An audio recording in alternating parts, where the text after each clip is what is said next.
সাগর উপকূলের অস্থায়ী ক্যাফেতে হিংসাত্মক হামলা, জাতিগত হত্যার যত আয়োজন ইসরায়েলের।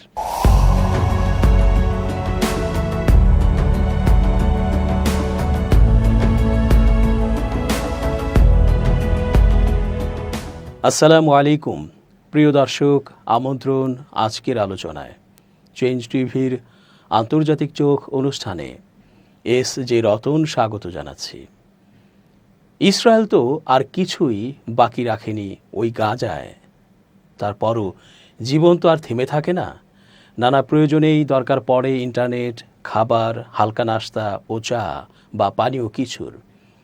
সাগর উপকূলে অস্থায়ীভাবে গড়ে ওঠা সেই সকল গণজমায়েতেও হামলা চালিয়েছে ইসরায়েলি বাহিনী। মন চাইলেই নেতানিয়াহুর গুন্ডা বাহিনী যে কোনো স্থানে কোনো কারণ ছাড়াই এভাবে হামলা চালায় ক্ষেপণাস্ত্রের আঘাত। তাদের একটাই লক্ষ্য আসলে মুসলমানদের হত্যা করা। ইসলাম ধর্মের অনুসারীদেরকে হত্যার জন্যই তারা গাজাতে হত্যাযজ্ঞ চালাচ্ছে। এটা যদিও কিছু ধনকুবের আরব রাষ্ট্রসমূহ বুঝতে নারাজ, তবে সামনে তাদেরও করুণ দশা অপেক্ষা করছে, এমনটাই জানাচ্ছেন ইতিহাস ও যুদ্ধ বিশেষজ্ঞরা। গাজার ভূমধ্য সাগরীয় উপকূলে অবস্থিত একটি জনপ্রিয় ক্যাফেতে বিমান হামলা চালিয়েছে ইসরায়েল। গাজার পশ্চিমাঞ্চলের ওই ক্যাফে অধিকারকর্মী, সাংবাদিক ও স্থানীয় জনগোষ্ঠীর কাছে বেশ জনপ্রিয় ছিল। গেল সোমবার চিকিৎসাকর্মী ও প্রত্যক্ষদর্শীদের বরাত দিয়ে এই তথ্য জানিয়েছে বিবিসি। আল বাকা ক্যাফেটেরিয়া থেকে উদ্ধারকর্মীরা 20টি মরদেহ ও আরও বেশ কয়েকজন ব্যক্তিকে আহত অবস্থায় সরিয়ে নিয়ে গেছে। গাজার হামাস নিয়ন্ত্রিত নাগরিক সুরক্ষা দপ্তরের মুখপাত্র বিবিসিকে বলেন, সমুদ্র তীরে তাঁবু খাটিয়ে ওই ক্যাফের কার্যক্রম পরিচালিত হতো। বিস্ফোরণে মাটিতে একটি বেশ বড় গর্ত সৃষ্টি হয়েছে বলেও জানান মুখপাত্র। সেখানে এখনও উদ্ধারকর্মীরা আটকে পড়া মানুষকে উদ্ধারের চেষ্টা চালাচ্ছেন। অপরদিকে বার্তা সংস্থা এএফপি জানিয়েছে, গাজা সিটির আল বাকা বিশ্রামাগারে ইন্টারনেট সেবা নিতে ও খাবার খেতে আসা 21 ব্যক্তি নিহত হয়েছেন। স্থানীয় একটি প্রযোজনা সংস্থার চিত্রগ্রাহক আজিজ আল আফিফি বিবিসিকে বলেন, আমি ইন্টারনেট ব্যবহার করার জন্য ক্যাফের দিকে যাচ্ছিলাম। আমার অবস্থান থেকে মাত্র কয়েক মিটার দূরে ছিল ক্যাফেটি। এ সময় বড়সড় বিস্ফোরণ ঘটে। আমি ঘটনাস্থলে ছুটে যাই। সেখানে আমার সহকর্মী ছিলেন এমন সব মানুষ যাদের সঙ্গে প্রতিদিন দেখা হয়। সেখানে যে ভয়াবহ দৃশ্যের মুখোমুখি হই, চারপাশে ছড়িয়ে ছিটিয়ে থাকা মানবদেহ, রক্ত আর আহতদের নারকীয় চিৎকার।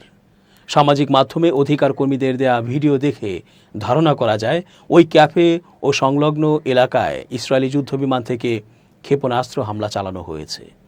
হামলার পরের ভিডিওতে মাটিতে বেশ কয়েকটি মানবদেহ পড়ে থাকতে দেখা যায়।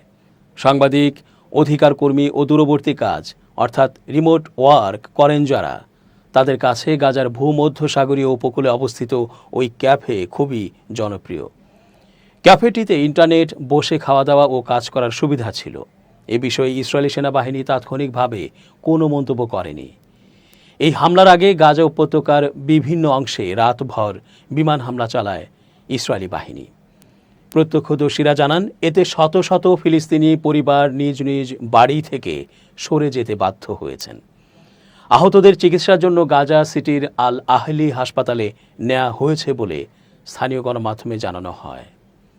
এর আগে এএফপি গাজার নাগরিক সুরক্ষা দপ্তরের বরাত দিয়ে জানিয়েছে, গেল সোমবার ইসরায়েলি হামলায় 34 ফিলিস্তিনি নিহত হয়েছেন।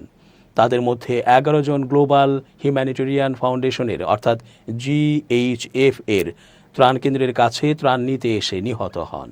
তবে এই সংখ্যায় ক্যাফের নিহতরা অন্তর্ভুক্ত কিনা তা নিশ্চিত নয়। 2023 সালের 7 অক্টোবর ফিলিস্তিনি সশস্ত্র বাহিনী হামাসের অতর্কিত হামলায় 1219 ইসরায়েলি নিহত হওয়ার পর সেদিনই গাজায় প্রতিশোধমূলক নির্বিচার হত্যাযজ্ঞ শুরু করে ইসরায়েল। মাঝে 2 দফায় স্বল্পমেয়াদে যুদ্ধবিরতি পড়লেও এ বছরের মার্চ থেকে ফিলিস্তিনিদের বিরুদ্ধে হামলার মাত্রা বাড়িয়ে দেয় নেতানিয়াহু প্রশাসন। সব মিলিয়ে ইসরায়েলি হামলায় নিহতের সংখ্যা 56,531। নিহতদের বেশিরভাগই বেসামরিক মানুষ। গাজার শিশুদের নিয়ে ফিলিস্তিনি জাতিসত্তার কবি মাহমুদ দারবিশ লিখেছিলেন, প্রতিদিনই জন্ম নেয় যে নতুন শিশুরা, তারা ঘুমোতে যাওয়ার আগেই ঘুমিয়ে পড়ে মৃত্যুতে। তাদের গণনা করা মূল্যহীন। আবার গাজার শিশুদের নিয়ে লেখা ঘুমপাড়ানি গানে মায়ের কোলে শুয়ে থাকা বাচ্চার কপালে চুমু এঁকে দেওয়ার জন্য চাঁদের খোঁজ পাননি উর্দু কবি ফয়েজ আহমদ ফয়েজ। কারণ চাঁদ ব্যস্ত ছিল ওই মৃত্যু উপত্যকার বাসিন্দাদের সমাহিত করার কাজে। তাই সেখানকার বেঁচে থাকা শিশুদের ফয়েজ সান্ত্বনা দেন এভাবে, না বাছা, কেঁদো না, তোমার বাসভূমে মৃতদের গোসল দিয়েছে সূর্য, চাঁদ দিয়েছে কবর। ফিলিস্তিনি জাতির আকার কমিয়ে আনতে প্রায় 8 দশক ধরে দখলদার ইসরায়েলিদের বন্দুক বোমার প্রধান লক্ষ্যবস্তু হয়েছিল এই শিশু ও নারীরা। এ দফাতেও প্রায় 21 মাস ধরে চলা ইসরায়েলি হামলায় গাজায় নিহত হয়েছে 16,000-এর বেশি শিশু। সেই হিসেবে প্রতি 40 মিনিটে একটি শিশুর মৃত্যু হয়েছে। পুরো পৃথিবীর ভেতর গাজায় সম্ভবত সেই জনপদ যেখানে মাতৃগর্ভেই হত্যার শিকার হচ্ছে শিশুরা। হাসপাতাল, স্কুল সহ অপেক্ষাকৃত নিরাপদ স্থান বলে বিবেচিত শরণার্থী শিবিরগুলোতেও চলেছে বাছ বিচারহীন হামলা। গেল শুক্রবার ইসরায়েলের হারেজ পত্রিকার এক প্রতিবেদনে বলা হয়েছে, গাজায় ইসরায়েলি আগ্রাসনে এ পর্যন্ত প্রায় 1 লাখ ফিলিস্তিনি নিহত হয়েছেন। এটি এখানকার মোট জনসংখ্যার প্রায় 4%। নিহত ফিলিস্তিনিদের এ সংখ্যা হামাস নিয়ন্ত্রণাধীন গাজার স্বাস্থ্য মন্ত্রণালয়ের প্রকাশিত সংখ্যার তুলনায় অনেক বেশি। এ মন্ত্রণালয় বলেছে, গাজায় 2023 সালের 7 অক্টোবর শুরু হওয়া ইসরায়েলি হামলায় এখন পর্যন্ত 56,300 জনের বেশি নিহত হয়েছেন।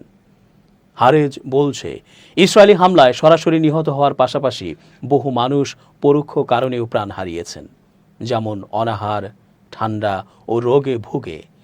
2023 সালের অক্টোবরে নির্বিচার হামলার শুরুর দিকেই ইসরায়েলি বাহিনী গাজায় খাবার, পানি ও জ্বালানি সরবরাহে বাধা দিতে থাকে। ইচ্ছা করেই উপত্যকাটিতে মানবিক সহায়তার প্রবেশ ঠেকিয়ে দেয়, তছনছ করে দেয় কৃষি জমি। বেঁচে থাকার জন্য যা যা জরুরি তা থেকে বঞ্চিত করা হয় সাধারণ মানুষকে। তৈরি করা হয় দুর্ভিক্ষ পরিস্থিতি। গুঁড়িয়ে দেওয়া হয় একের পর এক হাসপাতাল। চলতে থাকে টার্গেট কিলিং। গেল রোববার ফিলিস্তিনি কর্তৃপক্ষের বরাত দিয়ে আল জাজিরার প্রতিবেদনে বলা হয়েছে, চলমান যুদ্ধে ইসরায়েল আরোপিত অবরোধে শিশুদের দুধ সহ অন্যান্য পুষ্টিকর ও সম্পূরক খাবার প্রবেশে বাধার কারণে গাজায় পুষ্টিহীনতায় মারা গেছে অন্তত 66 শিশু। আর জাতিসংঘের শিশু বিষয়ক সংস্থা ইউনিসেফ বলছে, কেবল মে মাসেই তীব্র অপুষ্টির শিকার 6 মাস থেকে 5 বছর বয়সী অন্তত 5,119 শিশুকে চিকিৎসার জন্য হাসপাতালে ভর্তি করা হয়। 2023 সালের ডিসেম্বরে আন্তর্জাতিক মানবাধিকার সংগঠন হিউম্যান রাইটস ওয়াচ HRW জানিয়েছিল, দখল করা গাজায় বেসামরিক মানুষকে ক্ষুধার মুখে ফেলাকে যুদ্ধের কৌশল হিসেবে ব্যবহার করছে ইসরায়েল। এখন ত্রাণকেও এখানে হত্যার কৌশল হিসেবে ব্যবহার করা হচ্ছে। 2 মাসের যুদ্ধবিরতি শেষ হওয়ার আগেই গত 2 মার্চ থেকে গাজায় ত্রাণ প্রবেশ পুরোপুরি বন্ধ করে দেয় ইসরায়েল। আন্তর্জাতিক সমালোচনার মুখে প্রায় 3 মাস পর মে মাসের শেষ দিকে কিছু ত্রাণ প্রবেশের অনুমতি দেওয়া হয় যুক্তরাষ্ট্রের অর্থায়নে তৈরি গাজা হিউম্যানিটেরিয়ান ফাউন্ডেশন GHF নামের এক বিতর্কিত সংগঠনের মাধ্যমে। এরপর থেকে প্রায় প্রতিদিনই GHF এর বিতরণ কেন্দ্রে ত্রাণ নিতে আসা শত শত ফিলিস্তিনিদের গুলি করে হত্যার ঘটনা ঘটেছে। এছাড়াও গেল শনিবার আন্তর্জাতিক সংবাদ মাধ্যম সূত্রে জানা যায়, GHF এর মাধ্যমে বিতরণ করা আটার বস্তায় আফিমজাত ওষুধ অক্সিকোডন ট্যাবলেট পাওয়া গেছে। যুক্তরাজ্য ভিত্তিক গণমাধ্যম মিডল ইস্ট আই বলছে, অক্সিকোডন একটি আফিম জাতীয় ওষুধ যা তীব্র ও দীর্ঘমেয়াদী ব্যথা উপশমের কাজ করে। সাধারণত ক্যান্সার রোগীদের এই ওষুধ দেয়া হয়। এটি অত্যন্ত আসক্তিকর এবং শ্বাস প্রশ্বাসের জটিলতা ও দৃষ্টি বিভ্রম সহ প্রাণঘাতী প্রভাব ফেলতে পারে। অথচ আন্তর্জাতিক অলাভজনক সংস্থা ফ্রিডম ফ্লোটিলা কোয়ালিশন FFC পরিচালিত ত্রাণবাহী জাহাজ ম্যাডলিনকে গাজায় ভিড়তে দেয়নি ইসরায়েল। ক্ষুধার্ত ফিলিস্তিনিদের জন্য ইতালি থেকে জাহাজটিতে করে ত্রাণ নিয়ে আসা হচ্ছিল। হার্ভার্ড বিশ্ববিদ্যালয়ের নতুন এক প্রতিবেদনে বলা হচ্ছে, 2023 সালের অক্টোবর থেকে গাজায় ইসরায়েলি হামলায় কমপক্ষে 3,77,000 মানুষ নিখোঁজ হয়েছেন, তাদের অর্ধেকই শিশু। গত বছরের ডিসেম্বরে আন্তর্জাতিক মানবাধিকার সংস্থা অ্যামনেস্টি ইন্টারন্যাশনাল অভিযোগ করে ইসরায়েল গাজাবাসীর বিরুদ্ধে জাতিগত নিধন অর্থাৎ জেনোসাইড চালাচ্ছে। বিপরীতে ইসরায়েল এই অভিযোগ অস্বীকার করে। নেদারল্যান্ডসের দ্য হেগ শহরে অ্যামনেস্টির এ সংক্রান্ত প্রতিবেদনটি তুলে ধরেন সংস্থার মহাসচিব অ্যাগনেস ক্যালামার্ড। প্রতিবেদনে বলা হয়, জেনোসাইড কনভেনশনে নিষিদ্ধ 5টি কর্মকাণ্ডের অন্তত 3টি ঘটিয়েছে ইসরায়েল। এর মধ্যে রয়েছে হত্যাকাণ্ড, শারীরিক ও মানসিক ক্ষতি সাধন এবং সুরক্ষিত গোষ্ঠীকে ধ্বংসের জন্য ইচ্ছাকৃতভাবে তাদের জীবনমানের ক্ষতি করা। অ্যাগনেস ক্যালামার্ড আরও বলেন, গাজায় যে জাতিগত হত্যা চালানো হচ্ছে তা প্রমাণ করার লক্ষ্য নিয়ে প্রথমে কাজ শুরু করেনি অ্যামনেস্টি। তবে বিভিন্ন তথ্য প্রমাণ ও ইসরায়েলি কর্মকর্তাদের বিবৃতি পর্যালোচনার পর তারা এই উপসংহারেই পৌঁছান যে গাজায় জাতিগত হত্যা চালানোর উদ্দেশ্য নিয়েই অভিযান শুরু করেছিল ইসরায়েল। এখনকার পরিপ্রেক্ষিতে অ্যাগনেস ক্যালামার্ডের এই ভাষ্য আরও বাস্তব বলেই প্রতীয়মান হয়। দ্বিতীয় বিশ্বযুদ্ধের সময় ইহুদিদের বিরুদ্ধে ব্যাপক হত্যাকাণ্ড চালিয়েছিল জার্মানির নাৎসি বাহিনী। পরে 1948 সালে জাতিগত হত্যাকাণ্ড সনদ জেনোসাইড কনভেনশন বাস্তবায়ন করা হয়।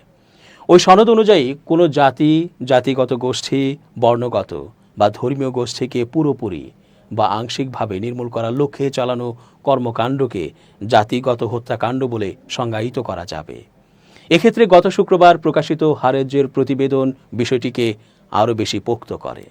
হারেজ্জের প্রতিবেদনে যুক্তরাজ্যের ইউনিভার্সিটি অব লন্ডনের হোলোওয়ে কলেজের অর্থনীতিবিদ ও সহিংস সংঘাতে মৃত্যুর বিষয়ে আন্তর্জাতিকভাবে স্বীকৃত গবেষক অধ্যাপক মাইকেল স্পাগাটের এক গবেষণার কথা উল্লেখ করা হয়েছে। গবেষণাটিতে গাজার প্রায় 10,000 মানুষকে অন্তর্ভুক্ত করে 2,000 পরিবারের ওপর জরিপ চালানো হয়। এর ভিত্তিতে জানা যায়, চলতি বছর অর্থাৎ 2025 সালের জানুয়ারি পর্যন্ত গাজায় প্রায় 75,200 মানুষের সহিংস মৃত্যু হয়েছে। তাদের বেশিরভাগই নিহত হয়েছেন ইসরায়েলি হামলায়।